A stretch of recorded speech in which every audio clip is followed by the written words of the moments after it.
짐 자무시 감독의 명작 미스테리 트레인 음악과 제작 에피소드를 알아본다. 엘비스 신화가 낳은 현대인들의 자아상실에 대한 날카로운 메스라는 선전 문기로 상영됐다. 엘비스 프레슬리 1977년 8월 16일 약물 중독으로 급서한 로큰롤 황제에 대한 열기는 아직까지 사라지지 않고 있다. 미스테리 트레인은 세 가지 에피소드를 중심으로 구성된 옴니버스 형식으로 구성됐다. 이야기가 벌어지는 장소는 테네시주의 멤피스. 공통 주제는 바로 엘비스 신화 찾기다. 제1화 파프럼 요코하마, 제2화 고스트, 제3화 로스트 인 스페이스 등으로 나뉘어 진행되는 구성은 특이한 영화 기법의 도입으로 색다른 느낌을 주고 있다. 요코하마에서 온 미수코 유키 구도와 준마 사토시 나가세는 엘비스의 고장 멤피스를 찾아온다. 미수코는 엘비스를 좋아하지만 준은 칼 퍼킨스를 좋아한다.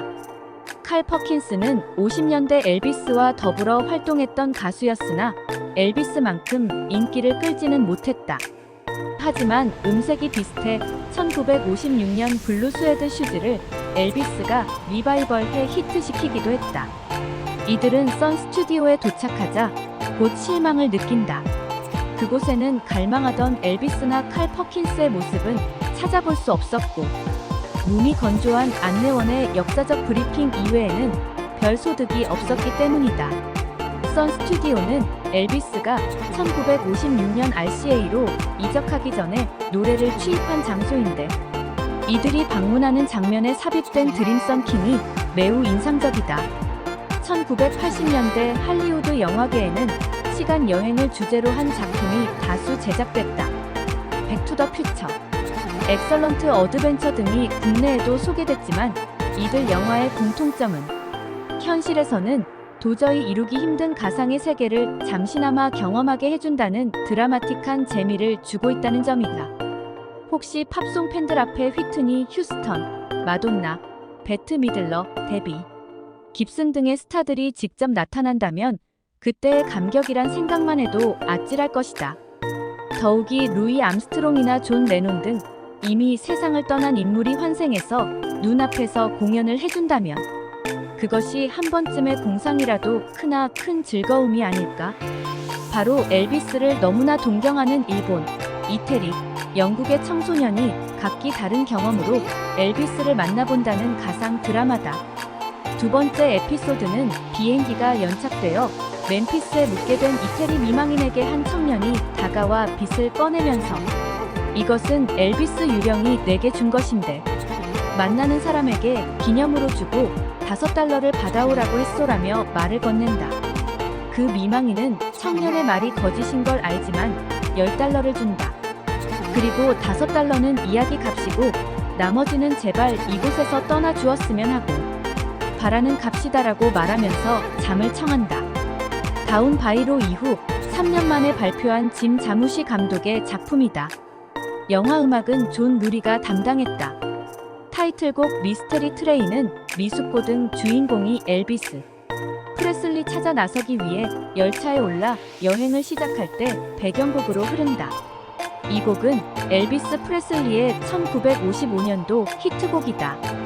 블루문은 DJ로 등장하는 언더그라운드 가수 톰 웨이츠가 라디오를 통해 방송을 하면서 신청곡으로 틀어주는 곡. 엘비스 프레슬리의 1956년도 히트곡이다. 페인 인 마이 하트는 리듬 앤 블루스 최고 가수라는 칭호를 받는 오티스 레딩이 전성기 시절인 1963년도 팝계를 장식했던 곡이다. 이 노래는 제3부에서도 흘러나온다. 그의 최대 히트곡 중에 하나인 시팅 온 더 닥 오브 더 베이는 탑건에서 탐 크루즈가 흥얼거리며 불러주어 리바이벌 히트가 되기도 했다.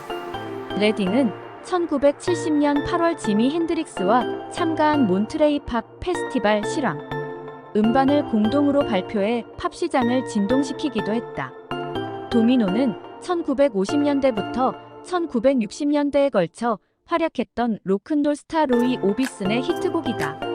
1980년대에 들어서는 점프를 히트시킨 하드록 가수 반 헤일런이 로이 오비슨의 1965년에 전미 넘버 1위에 올려놓았던 오 프리티 우먼을 리바이벌시켜 오비슨의 재평가 붐을 주도했다.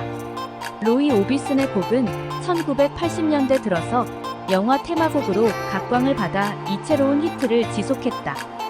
그의 노래에서 줄거리를 차용해 러닝 스퀘어드, 귀여운 여인, 올리 더 롤리 등이 제작된 것은 음악 애호가들에게는 잘 알려진 사실이다. 히트곡 중 크라임, 캔디맨, 블루 엔젤 등은 근래 들어 영화 주제가로 차용돼 재차 팝송 팬들의 사랑을 받았다. 그는 반 헤일런이 프리티 우먼을 편곡해 히트시켜 음악적 가치를 다시 조명받으려는 순간인 1988년에 아깝게 심장마비로 타계해 아쉬움을 자아내게 했다. 이 영화에서는 블루문이 직전에 라디오에서 흘러나온다. 멤피스 트레인을 불러준 루퍼스 토마스는 멤피스에서 DJ로 활약하다가 가수로 전업해 새 인생을 개척한 이색 경력 소유자이다. 그는 리듬 앤 블루스 분야에서 한몫했다. 그는 1970년대에는 팬키 치킨 등의 히트곡을 발표했다. 영화에서는 제3화에서 흐른다. 그는 제1화에서 준에게 담배불을 빌리는 노인 역으로 등장하고 있다. 멤피스 트레이는 리듬 앤 블루스 가수이자 드러머로도 활약했던 버디 마일즈도 취입해 1969년 8월 차트 1위에 랭크시켰다. 튜즈데이 나이트 인 멤피스, 이탈리안 워크, 쇼서 스트리트 등의 곡들은 멤피스 지방을 대표하는 블루스 음악의 특징을 요약시켜 사운드 트랙 전체 분위기를 마무리시켜주고 있다. 엘비스는 생존했을 때 모두 33편의 영화에 주연으로 출연해서 영화배우로서의 재능까지 유감없이 과시했다. 리차드 토피 감독의 제일하우스 록이나 마이클 커티스 감독의 킹 크레올 등은 작품 평가 어등급을 받은 수작이었으나 대부분은 명성에 의해 졸속 제작된 통속극이 주류를 이루었다. 노만 타로그 감독의 블루 하와이는 당시 개성 있는 미녀 스타로 대접받던 안젤라 란즈버리가 상대역으로 출연해 하와이 와이키키 해변을 무대로 한 청춘 애정물을 꾸며주었다. 이 영화에서도 블루문이 사랑을 이루게 해주는 테마곡으로 사용됐다. 1987년 엘비스 사후 10주기 때 고향 멤피스에서는 그에게 성자 세인트 칭호를 부여했다. 그리고 현재 전 세계적으로 300여 개의 팬클럽이 활동하고 있으며 월간 엘비스라는 전문 잡지가 30년째 발행된다고 하니 그의 인기가 어느 만큼인지 짐작이 갈만하다. 어떤 이유에서 그토록 엄청난 인기가 주어지는 것일까? 팝송 전문지 롤링스톤즈 빌보드 캐시 박스 등에서 필명을 떨치고 있는 음악 평론가들은 엘비스 프레슬리의 매력은 그가 음치라는 사실에서 비롯됐다는 이색적인 주장을 하여 화제가 되기도 했다. 즉, 그의 음정은 정상인보다 6분의 1음 정도가 올라있는데 이는 음치만의 재능으로 남들이 흉내내지 못하는 음색을 낼 수 있는 조건이라고 밝힌 것이다. 그래서 가냘프게 떨리면서 흘러나오는 음색이 묘한 여운을 주는 것이라고 강조했다.